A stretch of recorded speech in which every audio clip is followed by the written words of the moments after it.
I am writing this under an appreciable mental strain, since by tonight I shall be no more.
Penniless, and at the end of my supply of the drug which alone makes life endurable, I can bear the torture no longer, and shall cast myself from this garret window into the squalid street below.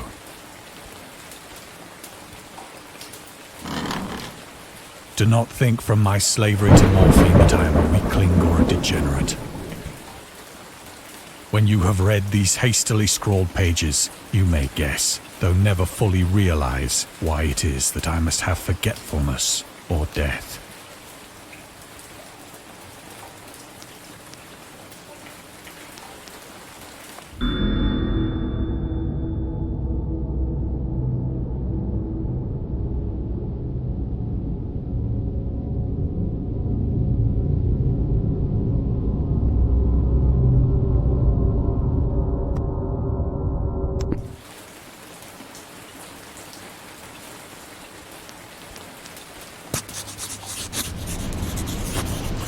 It was in one of the most open and least frequented parts of the broad Pacific that the packet of which I was supercargo fell a victim to the German sea raider.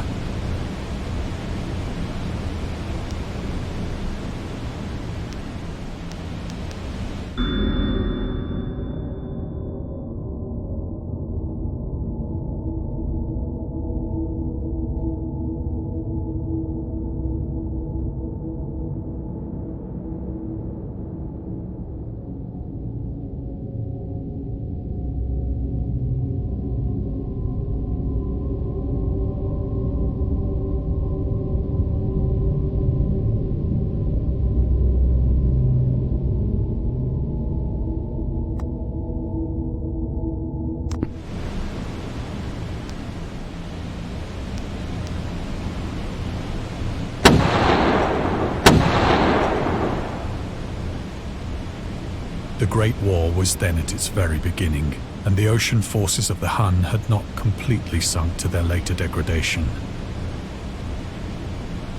So that our vessel was made a legitimate prize, whilst we of her crew were treated with all the fairness and consideration due us as naval prisoners.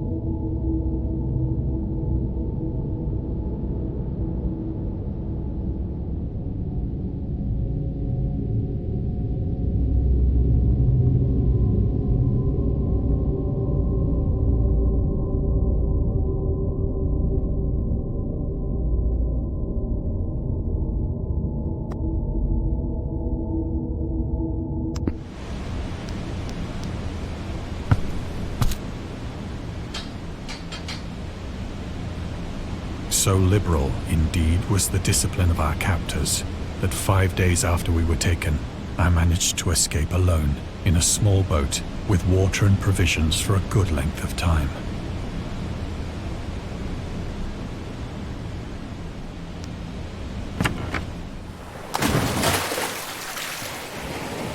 When I finally found myself adrift and free, I had but little idea of my surroundings.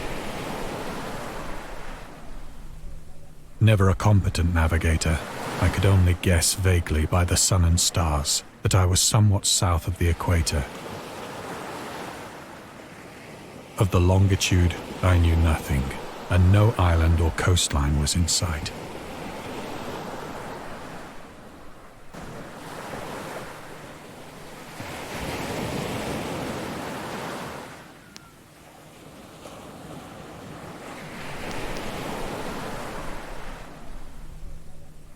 The weather kept fair, and for uncounted days I drifted aimlessly beneath the scorching sun, waiting either for some passing ship or to be cast on the shores of some habitable land.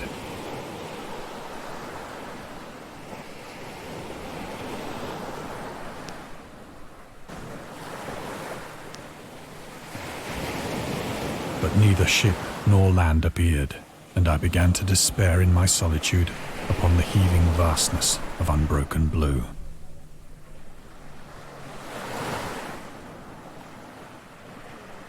The change happened whilst I slept.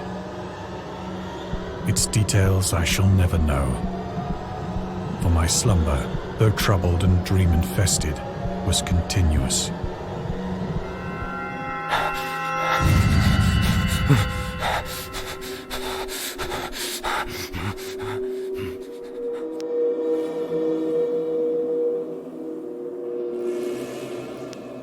When at last I awoke, it was to discover myself half sucked into a slimy expanse of hellish black mire, which extended about me in monotonous undulations as far as I could see, and in which my boat lay grounded some distance away. Though one might well imagine that my first sensation would be of wonder at so prodigious and unexpected a transformation of scenery, I was in reality more horrified than astonished. For there was in the air, and in the rotting soil, a sinister quality which chilled me to the very core. The region was putrid with the carcasses of decaying fish, and of other, less describable things which I saw protruding from the nasty mud of the unending plain. Perhaps I should not hope to convey in mere words the unutterable hideousness that can dwell in absolute silence and barren immensity. There was nothing within hearing, and nothing in sight, save a vast reach of black slime. Yet the very completeness of the stillness and the homogeneity of the landscape oppressed me with a nauseating fear. The sun was blazing down from a sky which seemed to me almost black in its cloudless cruelty, as though reflecting the inky marsh beneath my feet.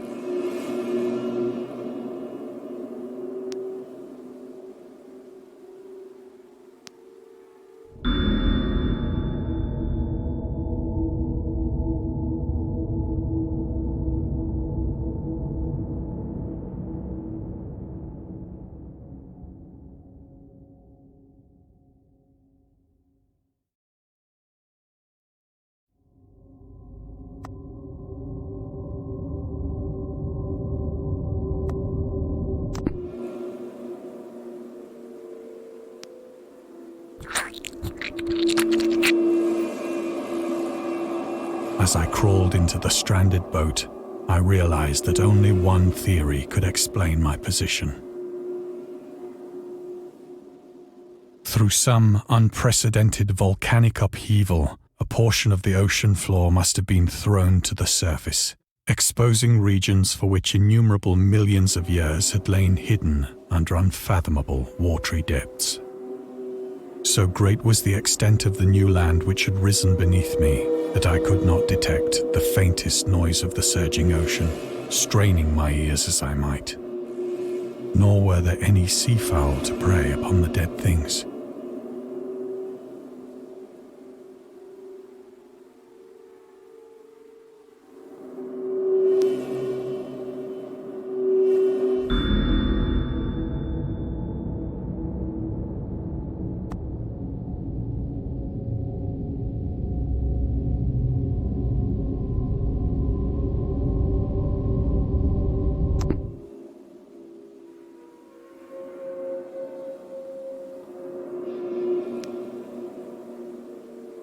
For several hours I sat thinking or brooding in the boat, which lay upon its side and afforded a slight shade as the sun moved across the heavens. As the day progressed, the ground lost some of its stickiness and seemed likely to dry sufficiently for traveling purposes in a short time. That night I slept but little, and the next day I made for myself a pack containing food and water, preparatory to an overland journey in search of the vanished sea and possible rescue.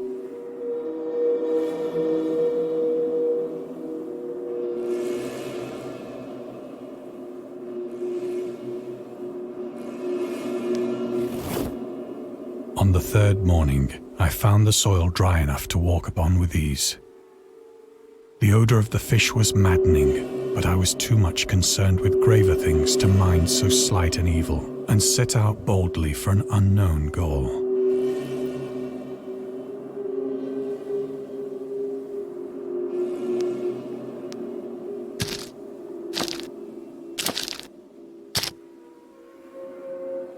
All day I forged steadily westward, guided by a faraway hummock which rose higher than any other elevation on the rolling desert.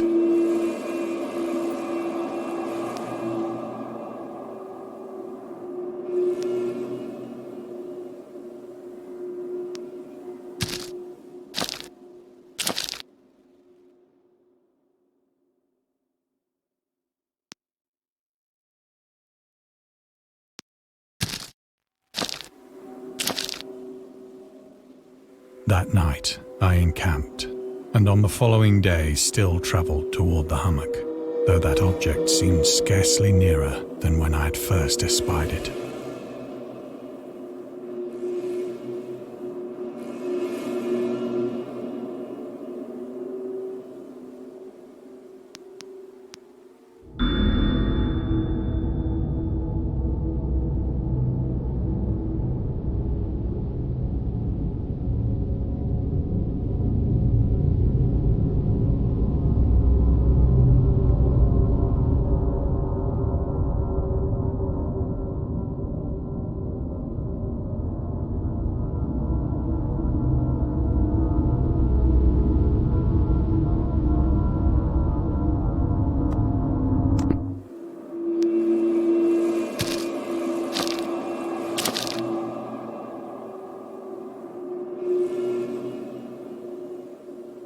By the fourth evening, I attained the base of the mound, which turned out to be much higher than it had appeared from a distance.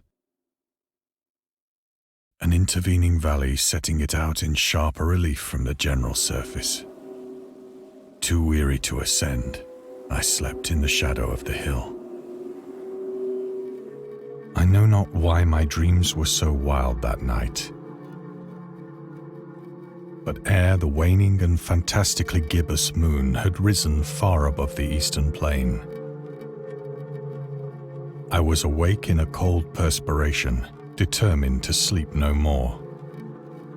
Such visions as I had experienced were too much for me to endure again, and in the glow of the moon I saw how unwise I had been to travel by day. Without the glare of the parching sun, my journey would have cost me less energy. Indeed, I now felt quite able to perform the ascent which had deterred me at sunset. Picking up my pack, I started for the crest of the eminence.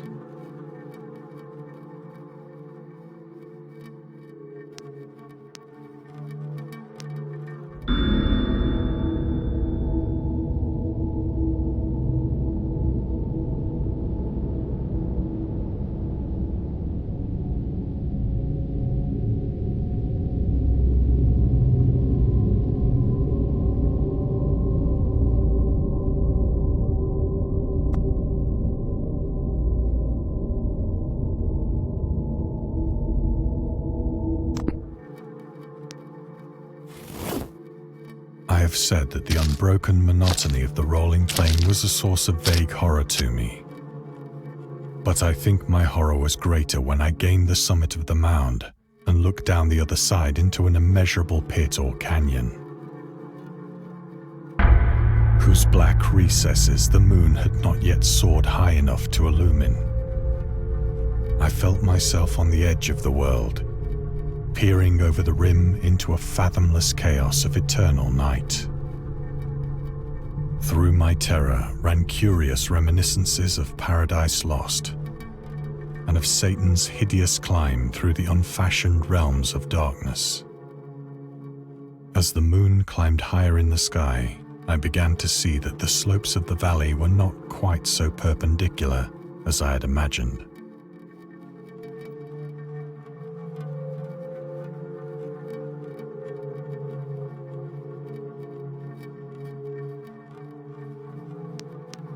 Ledges and outcroppings of rock afforded fairly easy footholds for a descent, whilst after a drop of only a few hundred feet, the declivity became very gradual.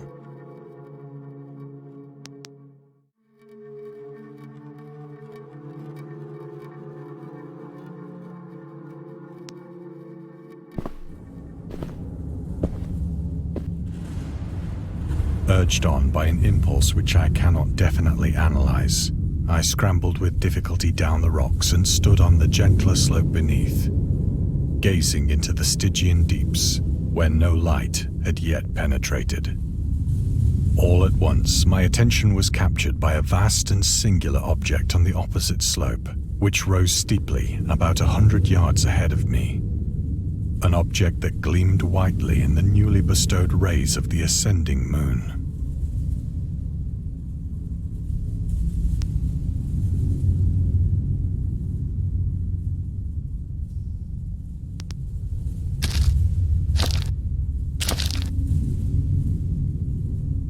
That it was merely a gigantic piece of stone, I soon assured myself. But I was conscious of a distinct impression that its contour and position were not altogether the work of nature. A closer scrutiny filled me with sensations I cannot express.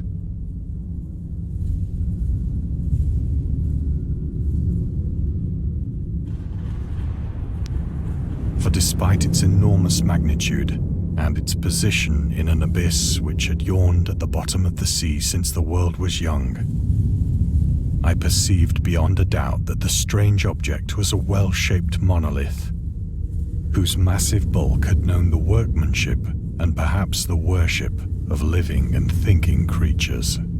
Dazed and frightened, yet not without a certain thrill of the scientist's or archaeologist's delight, I examined my surroundings more closely.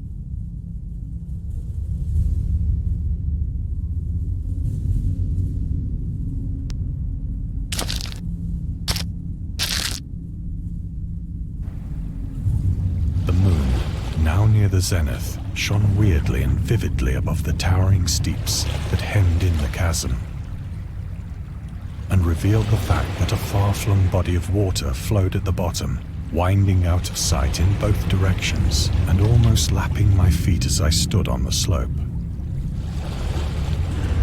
Across the chasm, the wavelets washed the base of the Cyclopean monolith, on whose surface I could now trace both inscriptions and crude sculptures.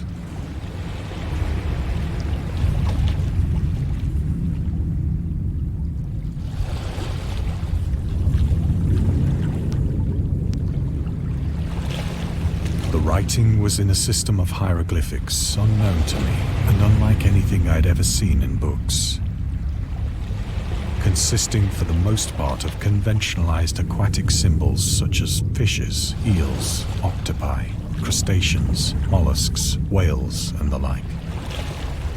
Several characters obviously represented marine things which are unknown to the modern world, but whose decomposing forms I had observed on the ocean-risen plain.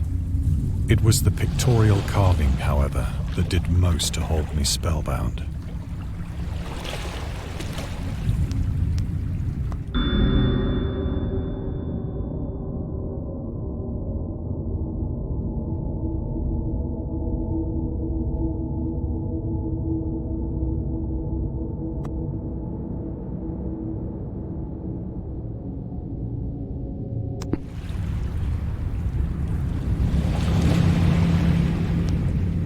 Plainly visible across the intervening water on account of their enormous size were an array of bas-reliefs whose subjects would have excited the envy of a Doré.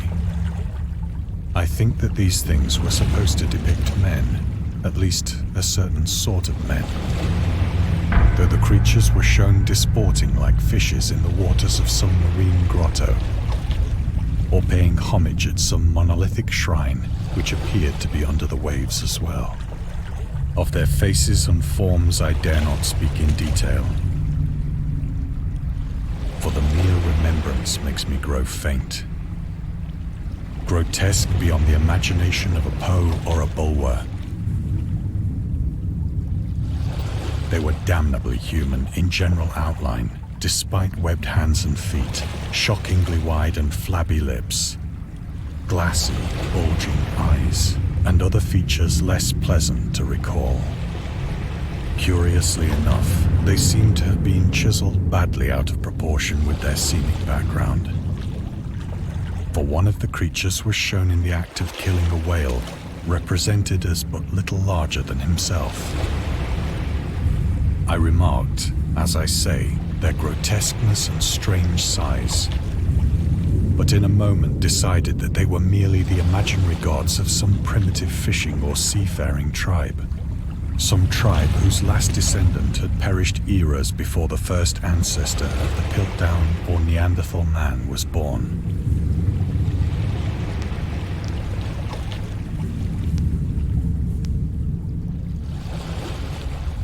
Awestruck at this unexpected glimpse into a past beyond the conception of the most daring anthropologist, I stood musing whilst the moon cast queer reflections on the silent channel before me.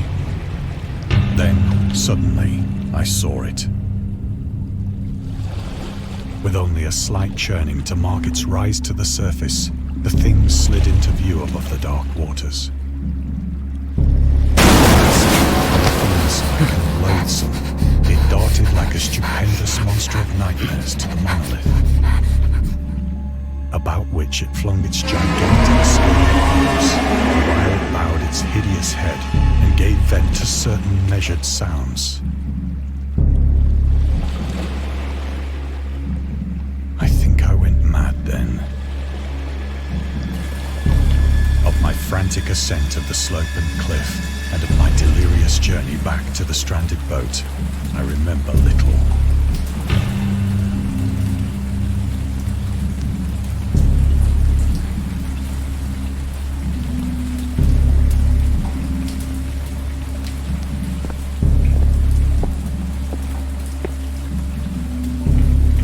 I believe I sang a great deal and laughed oddly when I was unable to sing.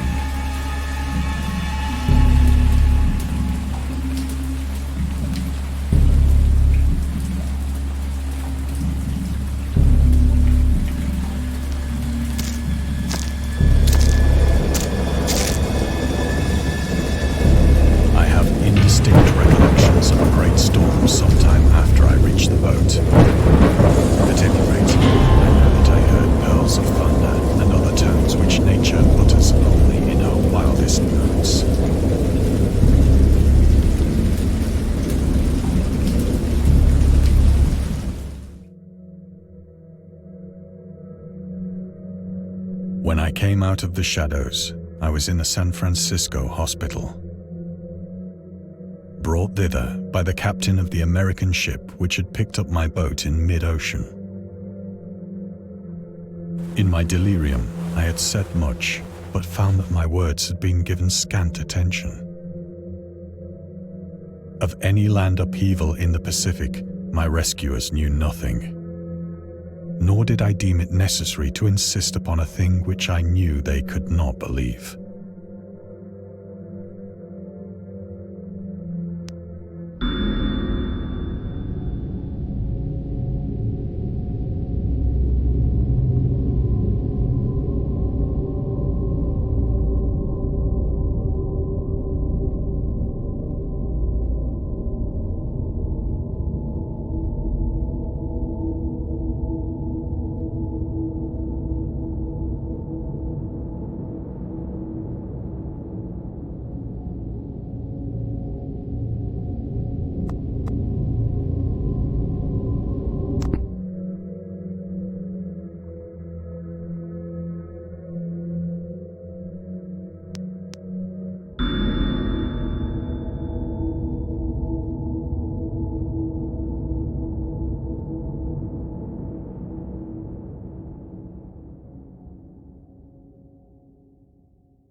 Once I sought out a celebrated ethnologist and amused him with peculiar questions regarding the ancient Philistine legend of Dagon, the fish god.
But soon perceiving that he was hopelessly conventional, I did not press my inquiries.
It is at night, especially when the moon is gibbous and waning, that I see the thing.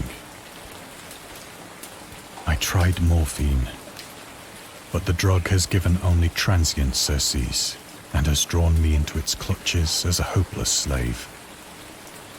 So now I am to end it all, having written a full account for the information or the contemptuous amusement of my fellow men.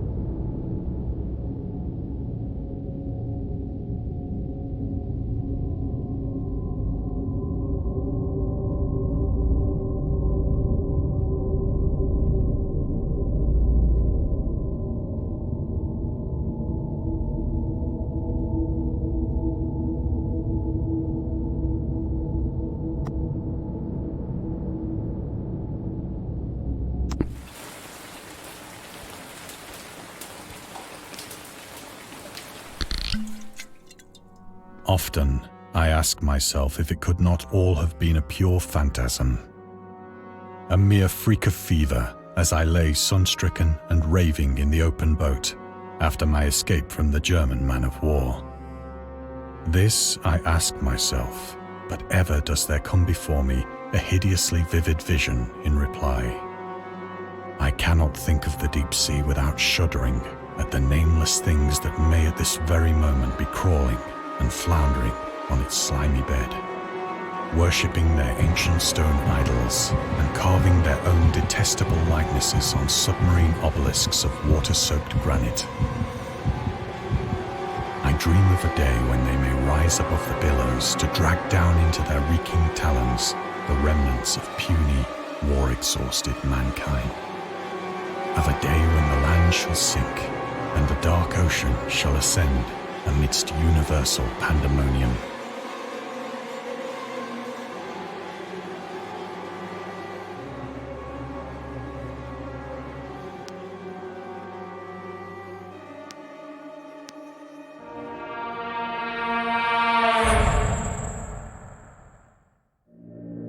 The end is near. I hear a noise at the door, as of some immense slippery body lumbering against it.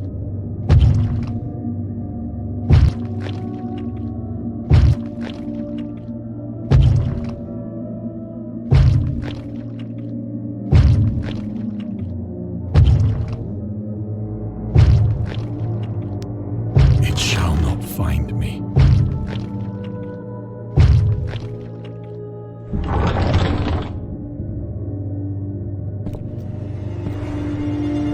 God, that hand!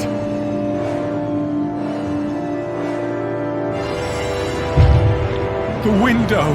The window!